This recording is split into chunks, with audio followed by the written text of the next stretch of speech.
All right, welcome to the Lead Like an Ally demo. We are going to talk about the first virtual inclusive leadership program. My name is Julie Kratz. I am founder and CEO at Pivot Point, and we exist to develop inclusive leaders while promoting equality in the workplace.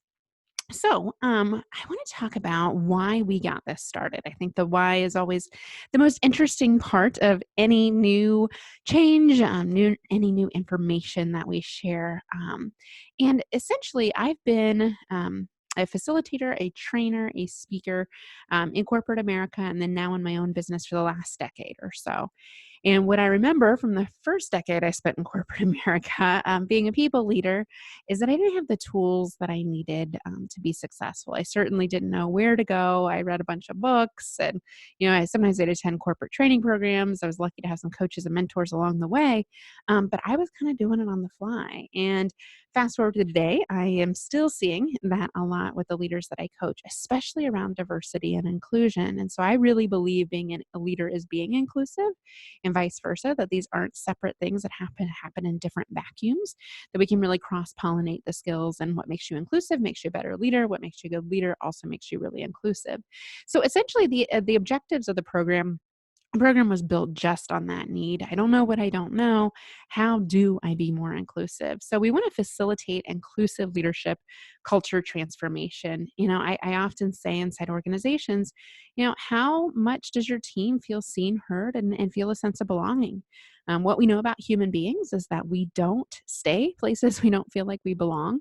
And so if people don't feel that their voices are being heard, that they're being seen and visible in meetings and outings and project assignments, whatever that may look like for you, and they don't therefore feel a sense of belonging, your time's running out. They are going to leave.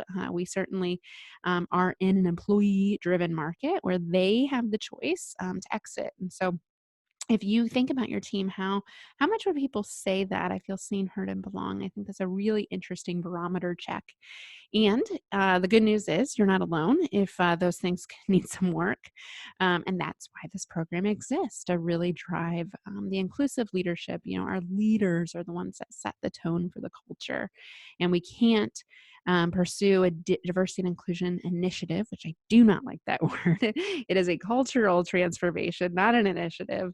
We can't do that if we don't have leadership on board, and leadership needs some skills.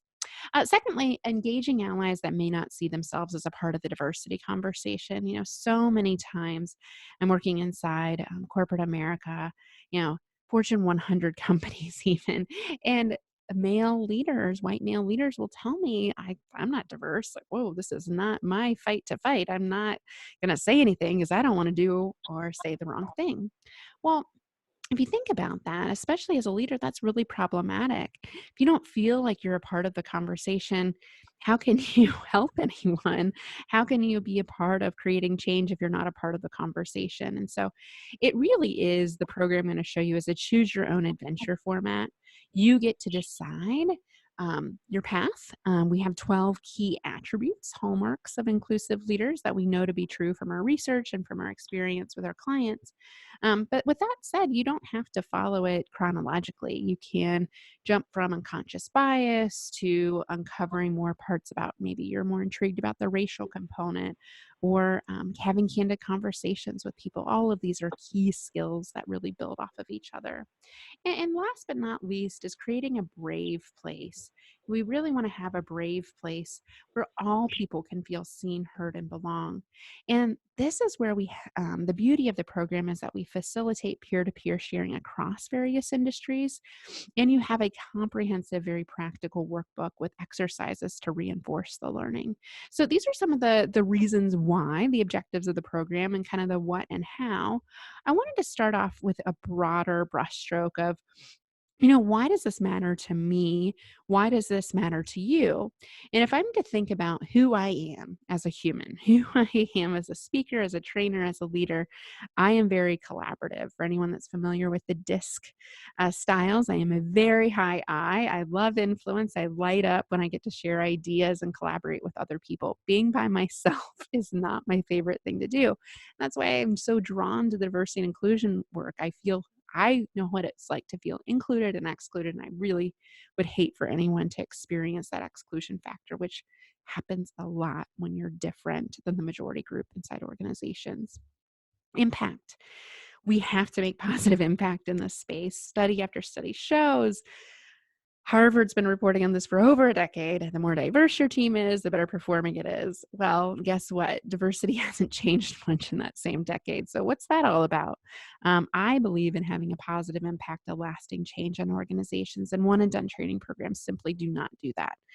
They're great for awareness, they're great to show some commitment, but unless they're strung together intentionally, they're not going to have the impact you're looking for. That's why you need small dose learning to meet people where they're at.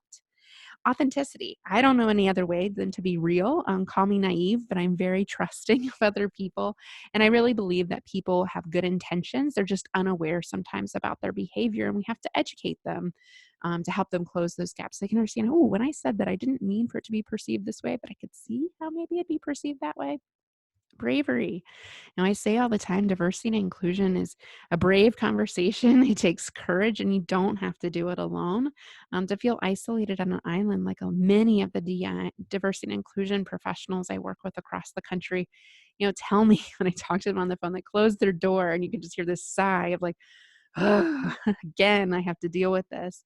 And while they're very, very excited about and passionate about their work, compassion fatigue is real. And so while we need to be brave, we don't have to do it alone. That's not what that means. And strength, strength. I did an exercise this year and I discovered my word is strong. It seemed like duh in hindsight, but a coach pulled it out of me and said, this is the core of like who your experiences have been growing up, from my mother to my daughter, and to now building a business about the strength of allies and supporting each other. And so this is a picture of my family and my friends that really we all support equality. So we believe we are one. We believe in male allies. We believe in leading like an ally and allies for equality. Little Guy Titan has a shirt that says have the conversation. And that's what this tool is all about. So when I think about something like inclusion, it's a pretty, nebulous term. In fact, a lot of people are putting inclusion in front of diversity, so I and D instead of D and I. And inclusion does drive diversity versus I think traditionally we thought, oh, we'll just recruit diverse talent and somehow they'll just want to stay. That's the inclusion factor. So even if you're recruiting, what's the retention look like on the other end? And what inclusion means to me is empathy. Um, it means not having the answer, not saving the day as an ally, as somebody that wants to help somebody that's maybe voice isn't heard, that they are not seen as much or not reflected in the organization as much. I think it's really important to empathize, to say, hey, I don't know what it's like to be you. Help me understand. Or, hey, I'm going to take on your perspective instead of mine, right? I'm going to put myself out there. And it's a long game. We know and I think this is where the crux of all of this is that there's no magic potion, no magic wand solution. I wish I could give you the silver bullet, but what I know to be true, again, it's that intentional long-term commitment that some of the, shining stars out there are starting to see traction in the space. If you look at, like General Motors, for example, is really starting to diversify their C-suite and their senior leadership. And that's been a historically very, very white male dominated organization. So we're starting to see some ripple effects, but it takes not just 1 year, not just 2 years, not just 3 years. But the good news is if you really commit to this long term, you start to see the results. Vulnerability. I don't know any other way to be an ally and to be inclusive is to put myself out there first, to extend trust first. Even if I'm not sure if I'm in a safe place, I'm going to put myself out there and maybe admit a mistake, a weakness, say, I don't know. Those are powerful words to invite people into the dialogue and to meet you where you're at and to feel safe if they don't feel safe. Again, bravery, brave spaces. I used to say safe places, and that kind of felt like, a sign that's up, for children to go to a safe place. I don't think actually inclusion can happen in a safe place. I think you do need to have psychological safety wrapped around it, but you need to give people permission to say and do things that may not be PC, that may not be perfect, because if we're waiting for allies to be perfect, we will wait forever. I am convinced of that. It's actually when somebody says something counterintuitive to my message in a talk, I'm like, yes, we're getting somewhere. Because you're going to leave that meeting and talk to somebody in the hallway about what you were going to say, but you felt safe to say it in that brave place. That's where real change starts to happen. And candor. You know, how can we be real? We can't sugarcoat these conversations. When I see corporate messages that are so watered down by the time they're actually delivered to employees, it makes me sad because I think people really respond to candor, and we got to be real with each other if we're going to get anywhere on this. So, I wanted to pause and reflect. Remember, I said I want you to jump on the chat here, and I'm going to dig into the content of the Lead Like an Ally program in just a moment. But before I do that, I want to hear from you. So, if you could think about your definition of inclusion, what gets you excited about inclusion? And then how do you feel when you feel included? So, pick again, choose your own venture, just like our program. Pick any one of those bullet points to expand on.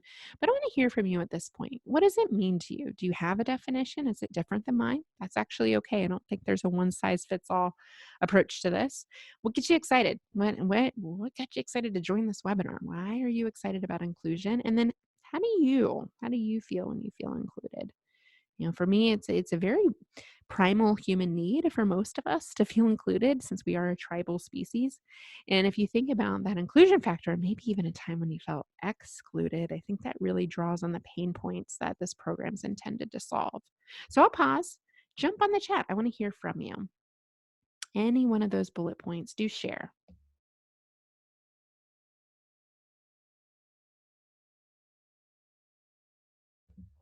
Oh, good. We've got some participation here. Thanks, Addie. Striving to the highest level and being a part of the team. Yeah, yeah, we're all on the same team and we have alignment and commitment to a common goal. Absolutely. Who else? What does it mean to you? Why do you care about this?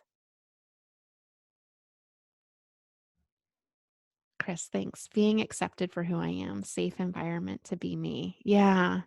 And think about that. I love that, Chris, because think about places where you felt safe to be you. Maybe it's a certain type of personality. Maybe it's a specific person. When I think about who I can be my authentic self with, it's important that I find time with those people because, sometimes I have to kind of watch and guard myself depending on my audience. They may not be ready for what I really want to say, for example. And I'm going to share a lot of terms with you today, but two that are really important that I'll use that I want to make sure you understand is what it means to be a part of the majority group and what it means to be underrepresented in an organization. So when you're a part of the majority group, these are traditionally the five labels. And forgive me, I'm overgeneralizing. There's way more to D&I, but we only have so much time today. It's traditionally white, male, cisgender, meaning that you identify with the same gender as the one you were given at birth. Assigned at birth a lot of times. So white, straight, cisgender, male, and able-bodied. Those are kind of the big five. Again, much deeper. There's much more depth to who we are as human beings, but those are the markers of the majority group, meaning that most of the people that hold the power, the wealth in the world and in our country tend to have those five markers. What that means is that if you don't identify with one of those five markers, you might consider yourself a part of an underrepresented group. So the opposite, if it's true, LGBTQ identification, non-binary on gender, non-white female, or opposite anyone that does not identify as male because gender is a spectrum. And then if you have a disability. So again, it's broader than just that, broad brushstrokes here. But for the simplicity of today's conversation, this is why inclusion matters, because if you identify with the latter five I gave you, you're much less likely to feel this way in the workplace. Awesome. Jacqueline shared inclusion means willingness of others to be open and allowing you to be all of you. Oh, that's a good one. I could see that meme. Josh, I'm excited about inclusion because that is what it will take to win in the future. And I like to win. Oh, see, this is perfect. See, I think sometimes we think this is like lofty, soft stuff, but Josh, you're right. Like, I'm playing to win here. Like, just look at an HBR article on diversity and promise you your chances of success go up. And when I'm included, it's empowering. That's why it's a winning play. Yeah, absolutely. Play to win. And I'm a very competitive is my number one strength on StrengthsFinder. So I absolutely agree with you.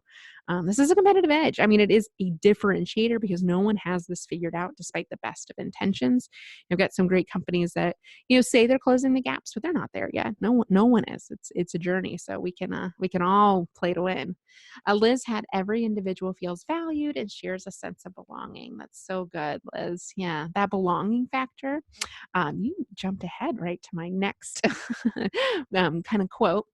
So, something that circulated quite a bit in the last few years with diversity and inclusion is a quote similar to this. I kind of ad libbed it a little bit. But the analogy is diversity is being invited to the party. Okay. So, this is recruiting, this is hiring. Inclusion is feeling you belong at the party. It's being asked to dance. It's not standing by yourself, right? And it's funny to unpack this analogy because this is what I see inside corporations. I see the lunch tables that are clearly separated by race, by gender, by you name it factor, by functional area. um we're not doing a great job with this stuff. In reality, I feel that sense of belonging at work, again, that deep rooted human need to belong. You think back to Maslow's hierarchy of needs from 1942. We've known this forever, but we've created a workplace where people don't always feel they belong. So assess those two factors. If you use that analogy in your organization, who's being invited to the party and then who's really belonging at the party. So the why, I mentioned HBR, plethora of articles. You can grab any one of those. They're all amazing data. But if I had to summarize the 15 I've read, they're pretty much all the same. They tell you diversity equals better ideas, equals better decisions, which equals more innovation and better financial performance. Now, if you layer on 3 other studies that are continuously done, the Women Matter report from McKinsey and Company, they just published their 4th year of data. They actually quote a 20 to 40% higher profitability rate associated with gender and racial diversity alone. So I don't know what we need as a wake up call to put resources behind this, but I am continually dumbfounded by organizations that see that stat and say they care and then don't resource with time and money on their D&I efforts. That's quite puzzling. The Pew Research Center, wonderful, wonderful data on generational differences with D&I. Gen Z, no surprise, is much, much more accepting of difference and diversity and actually demands inclusion in the workplace. So this is not going away. Coupled with Catalyst reports, the S&P 500, what they look like from a gender perspective.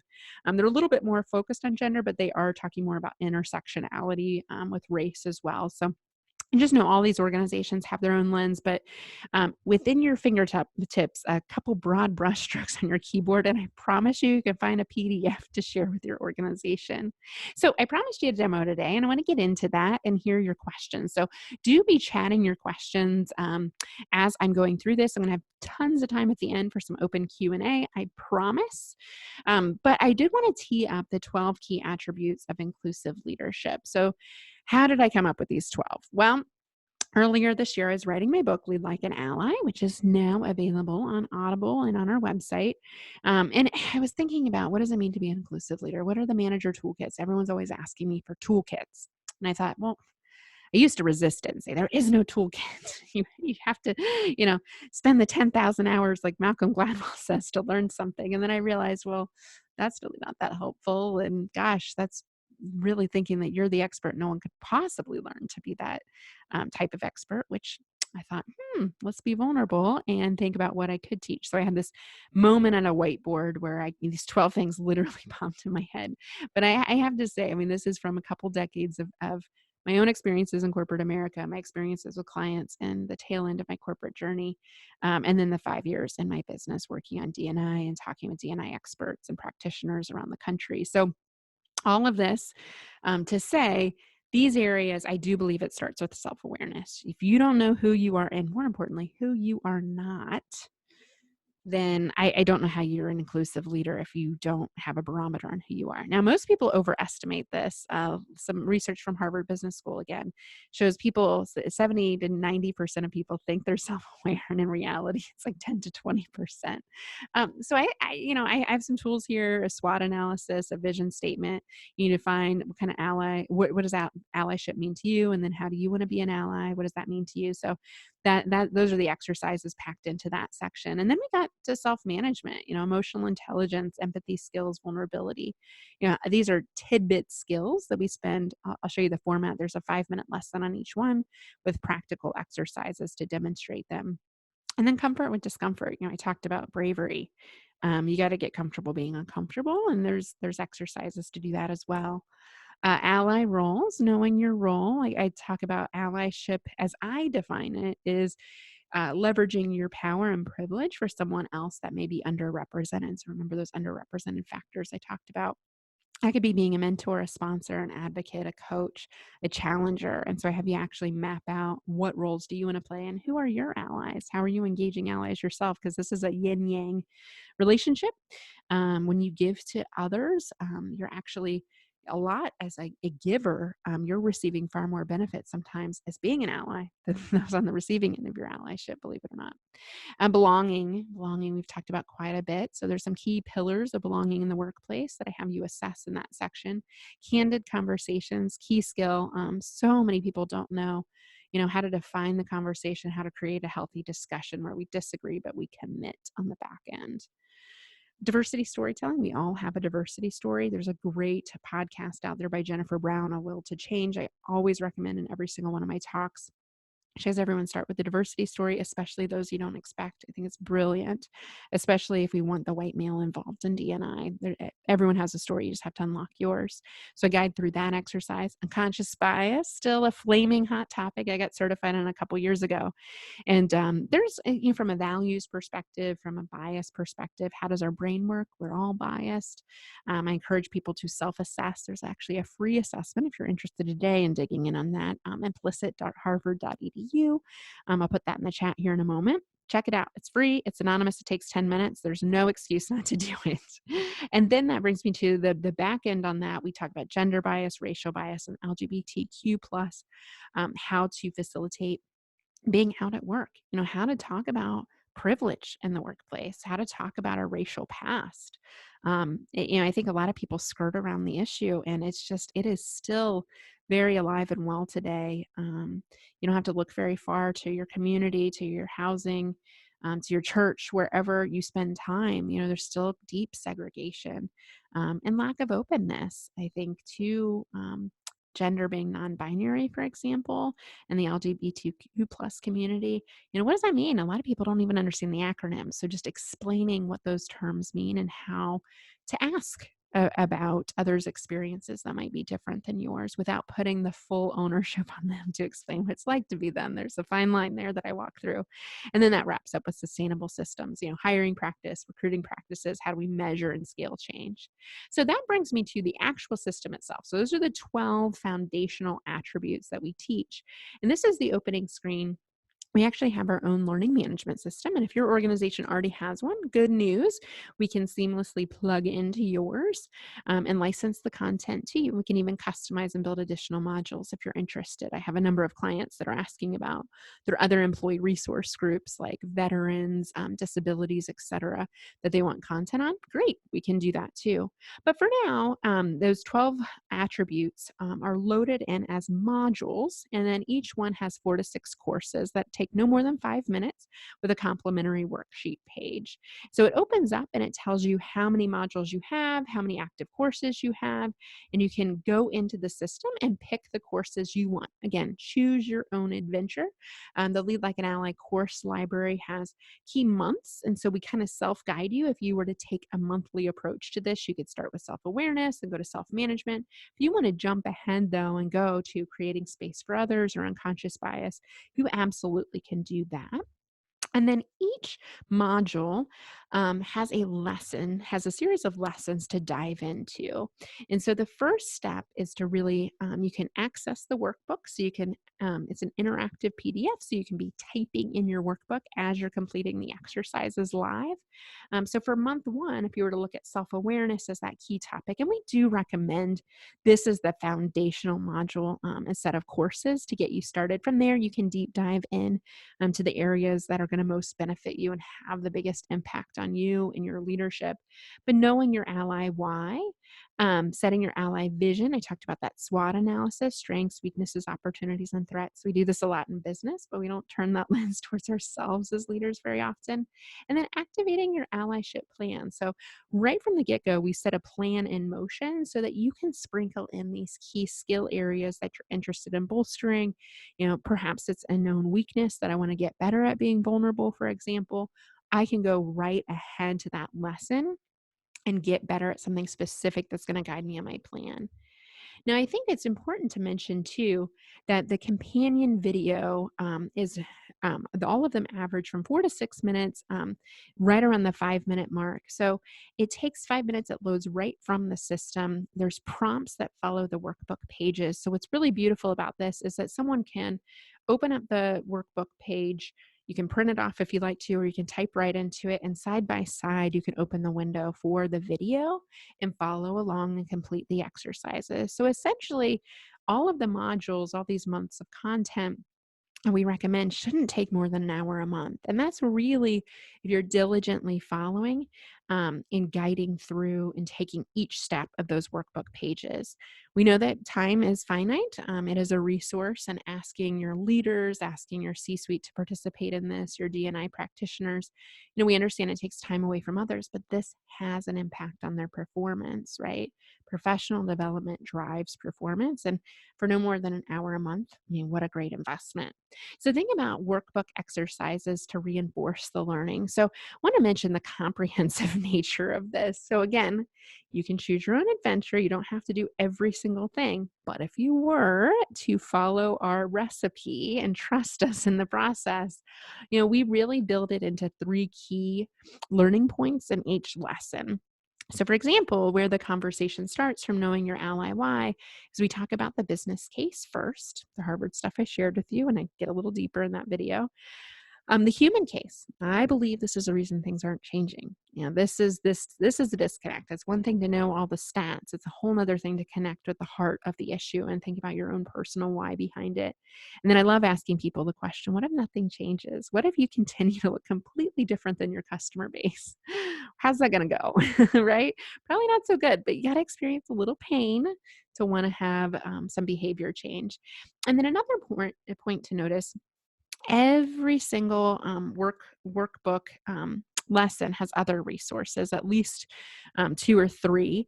So I mentioned the articles on diversity. I talk about the Women Matter report. All those great resources I mentioned up front with the data are all hyperlinks. So you can just copy and paste, download your guides there, share them with others that may or may not be participating in the program. So this is a domino effect. I have tools that I can now share with my organization, and there are a plethora of free resources available on the web. It's taken me years to find them. So I want to make it easier for you. Oh, looks like we've got some chats coming in. Good. I'd love to hear some questions. Oh, yeah. So Liz, thanks for the question. Can you say the name of the diversity story woman? Yes, her name is Jennifer Brown, and her podcast is A Will to Change. I had the chance to have her on my Pivot Point podcast, and she's phenomenal. Thought leader for sure in the DNI space. And so her prompts, I think, are really helpful in hearing other diversity stories to know your own. I worked really hard on creating my diversity story. And I think there's an art to storytelling that I teach, but also knowing, a time when I felt different, a time when I didn't belong, a time when I didn't feel included, or maybe even a time when I had to cover. Covering means being a different version of myself, minimizing or maximizing who I am. I just read, there's another great podcast out there called Code Switching, and it's essentially covering. And they talk about it from a racial perspective, how often African Americans have to, quote unquote, act more white to fit in the workplace. And so it's everything from how they wear their hair to how they dress to how they speak, body language. And just the amount of mental effort and agility it must take to have to be a different version of yourself in the workplace is just simply not fair to put that all on the underrepresented group. And for anybody in the majority group, you don't even have to think about that stuff. Like I don't, a lot of times with my levels of privilege as a white woman, for example, is I don't have to think about how I'm going to be perceived, right? When I talk, a certain way. But from a gender perspective, I do have to code switch a little bit and make sure I'm walking that gender tightrope, which I talk about in the gender bias section. You can't be too masculine, can't be too feminine, going to be just right. So lots of great resources out there. And each lesson plugs into at least 2 to 4 of these. And people can dig in. So again, choose your own adventure. I'm going to spend 5 minutes watching a video, 5 minutes completing the workbook exercise. I'm done for the week, right? I'm done. Maybe I knock all out in an hour for the month. Well, then I have all these other resources I can go back into if I have some extra free time or want to share with somebody that I care about. right? And so there's so many optional plugins and components. It's definitely not a shortage of content. So for teams, there are reporting features. This is one of the great features. We did a pilot actually over the summer. So we had 12 organizations participate in our pilot, got some amazing feedback. We actually completely redid the LGBTQ plus section as a result of the feedback. Not that it wasn't good, it just needed a lot of work. It needed to be better. And my allies helped me be better. So I was really thankful for that feedback. But we also added in recap videos for each month so that if you missed that module, you could just simply get the recap video to walk you through the exercises. So again, you don't have to watch every single video. But if you want your team to, you can monitor them. So we actually set you up with admin reporting features. And so that you can see your team, you can see how many people are active, how many courses they've taken, and by popularity, which ones. And then you can assign courses as well and assign reminders to take the courses. This is a feature that, I mean, to be quite honest, I want to believe this is all because we believe in Indy and I and are firmly committed. But what I know to be true is we need this for compliance, right? We need this for risk protection. If you think if there's any question mark in your mind that you may have a potential EEOC claim next year or a lawsuit or cause for discrimination, this is absolutely a safeguard to help protect you because not only are you being proactive with providing education and awareness on these topics, but you have data. You will have completion rates associated with that. And for the small price of the program, I think that's a huge ROI. Also, there's achievement recognition. We know gamification is still a big thing in the learning community. So, badging and discussion boards. So, people can go in, receive their badges, be recognized for them, put out in the discussion boards, much like you are in the chat.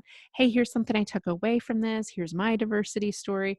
Oh my gosh, I took the implicit association, it's unconscious bias assessment, and I didn't like the results. How do I share it? Or, hey, how do I create these brave spaces? Whatever you want to share on those discussion boards, the learning doesn't happen in a vacuum. You're not going to learn everything in the system. I believe we have the right tools in place to meet you where you're at, but a lot of the learning comes from peer to peer. And that was another key nugget of feedback we got from our pilot participants. They told us, hey, this is awesome, but I want people to be able to share with each other. I see this as a peer learning experience, a cohort of middle managers that'll go through it, or maybe I'll have everybody in the employee resource groups do this, or start with my C-suite and work my way down. But they need a method to communicate and ask questions and learn together. Well, that's what the discussion boards are for. Again, if you have your own learning management system, this is sometimes a feature you already have. A lot of the LMSs that I work with my corporate clients don't have this. So this is a reason you can stay in our system and we can work on single sign-on to get you looped into your existing LMS or learning platform so that you don't have to have employees log in two places. So here's another opportunity to interact. How would you assess your team? So remember, I shared those 12 attributes back at the beginning.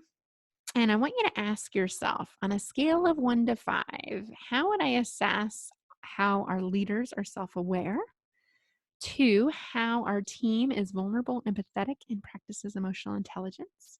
3, our culture supports comfort with discomfort. So 1 to 5 these, 1 being strongly disagree, 5 being strongly agree. So kind of that Likert 5-point scale, if you could. Think about 1, I strongly disagree. 5, I strongly agree. So self-awareness, the self-management piece, behaviors, and 2, comfort with discomfort, and 3. Remember, 4 was about knowing your ally role, so coaching, challenging, mentoring, and sponsoring. 5 is all about belonging, feeling seen, heard, and belong. Again, 1 to 5. 6, our culture supports candid conversations. 7, our leaders openly share their diversity stories. This is rarely a strength. This one I think we need a lot of work on, and there's some great tools. 8, our culture has the tools to address unconscious bias. This is one I actually see pretty strong. A lot of organizations have had unconscious bias training education. Starbucks was the infamous example. They closed all the stores to do a half-day mandatory unconscious bias training. The problem is like if you don't loop it to something else, it's kind of a one and done effect, to check the box effect. So I'd really think about, are we having those conversations regularly? Again, intentionality is important. 9 is about gender equality. 10 is about race, so people of color. 11 is about LGBTQ plus. We know 50% of the LGBTQ plus community is closeted at work. What a chance to be an ally. And we have sustainable systems to ensure equality. Inclusion and equality is always the top of our priority. Let's ask your team if you could. And I have an electronic version of this that actually digs a little bit deeper on the website. So if you're interested, I'll put the link in the chat, but it's nextpivotpoint.com/assessment. Really great. Goes up to 20 questions. You can share that with your organization and compare notes. It's very interesting when you're like, I thought we were doing well there. Maybe not so much. So I'll give you a minute to complete those.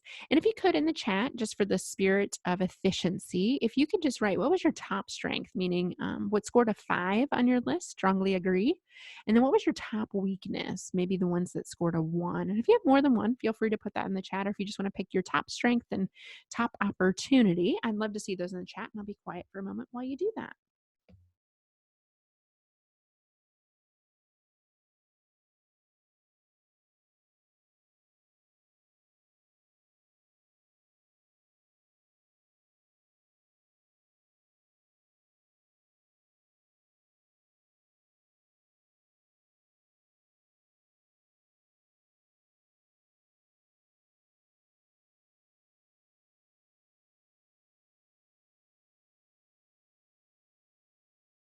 So I invite you to share. I put the assessment link in the notes. Top strength, so 4 or 5. Top opportunity, maybe a 1 or 2. Addie had her top strength as LGBTQ plus inclusion. Awesome.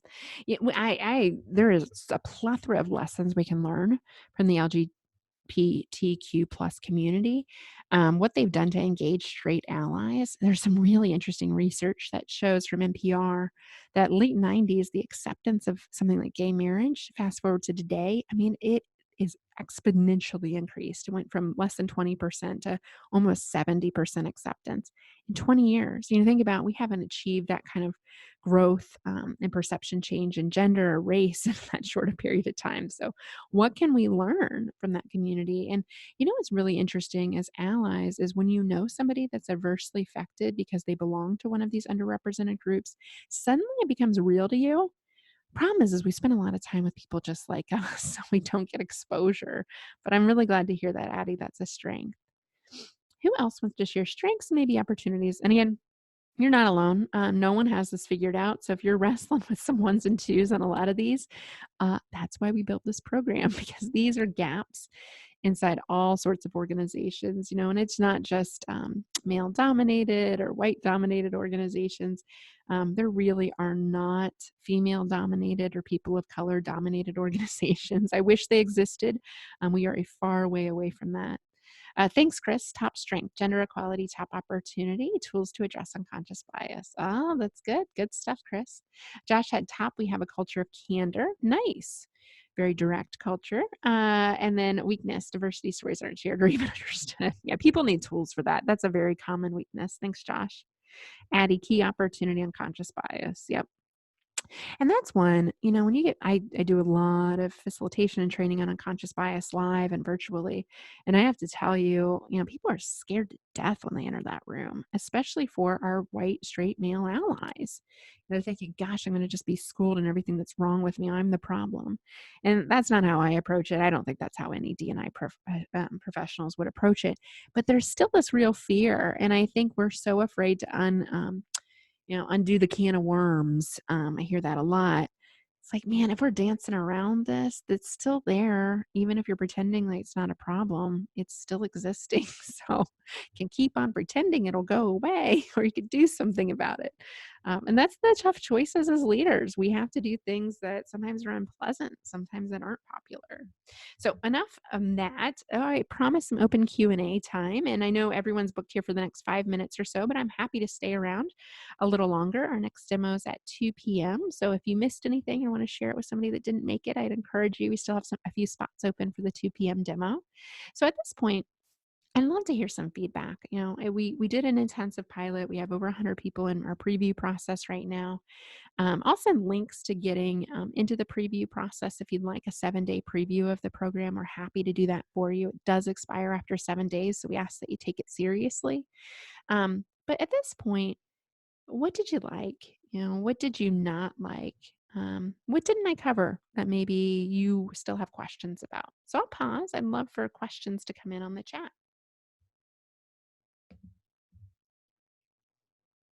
All right, thanks, Addie. Is it accurate to say that there is a privilege with the LGBTQ plus dimension of diversity?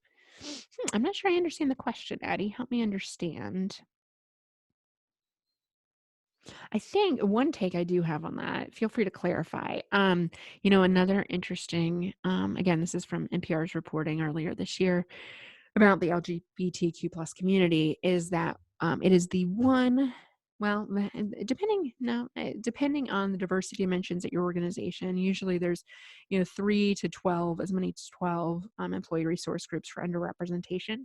But LGBTQ plus is a sizable community. It's estimated that 31% of Gen Z identifies LGBTQ plus. So it's in gender diversity as well as sexual orientation. So it's not just exclusively one or the other. I think people confuse that.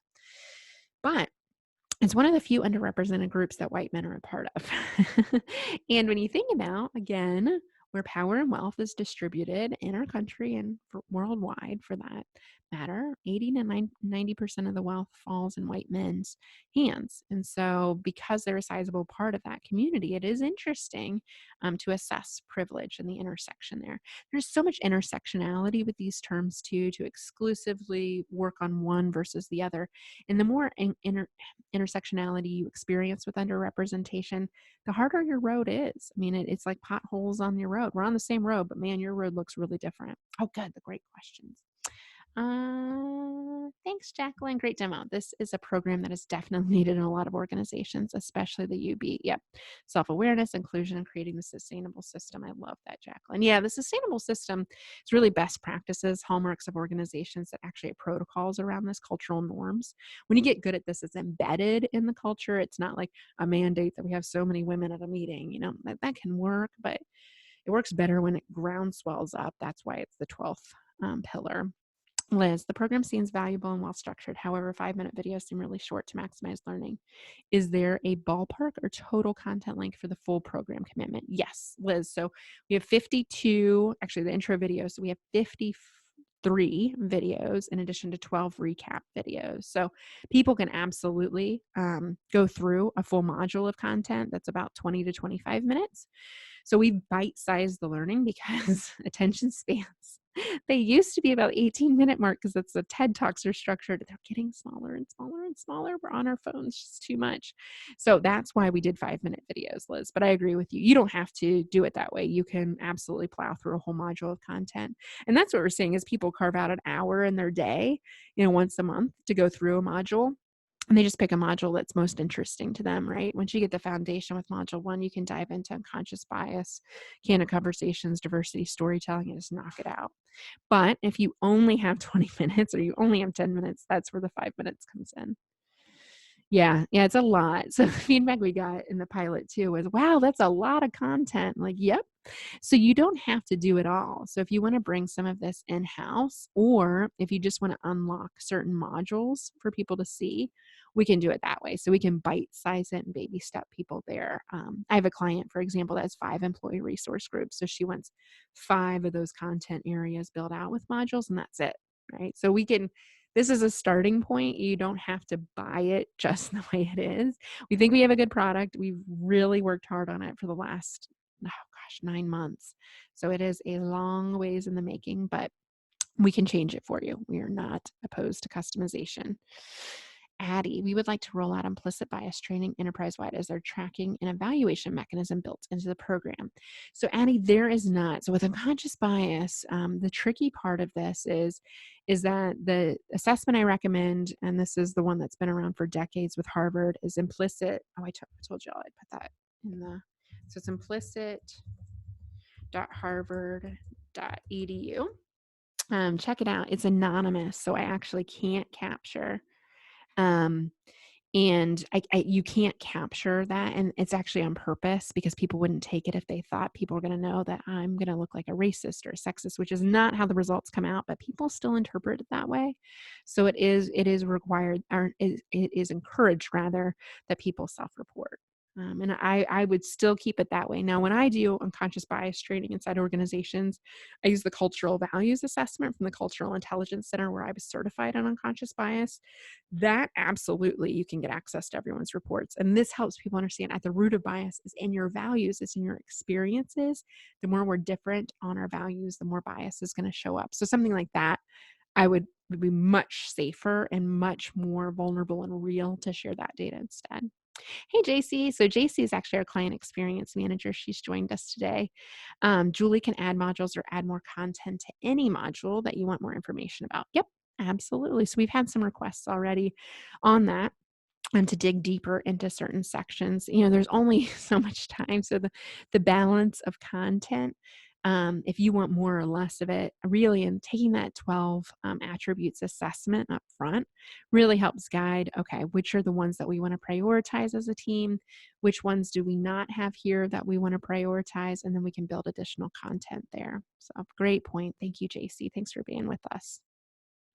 Who else? I know we're just a little over on the time that we have allotted. So if you have to scoot, run to another meeting. I appreciate you joining us today. I'll stick around for other questions. And again, as long as you registered, let me know if you attended today but didn't register for some reason, or don't get the link later today, but I'm going to promise to send you the recording link. And I do encourage you to share it. Share with somebody that cares about the stuff at your organization that couldn't make it today. I'll keep that live for you for the next 30 days. And then two other things that I'll share with you, that assessment link. There's a little bit more of a robust assessment on our website than the 12 I gave you today. Highly encourage you to share that as well with your organization. It helps people understand this is a problem. It's a problem everywhere, but it's a problem here. We're not just going to say we're okay, not do anything. And then the third piece would be the preview. So if you want the 7-day preview of the program, absolutely no cost to you, no commitment. We do check in with you at the end of the 7 days to get your feedback on the program. And that's something that you can absolutely do, but we highly encourage you, if you're interested, to take that seriously. It does take some setup time on our account. So we would really love it if you were interested, but please only do so if you're going to participate in the preview. All right. I think that's it. So thank you, everybody. I appreciate your time. Thanks for including me in your day, and for caring about inclusive leadership. I'm proud to know you, proud to be with you, and your input was great. Thanks, Liz. Thanks, everybody on the line still. Hopefully, I will talk to you soon. Have a good day.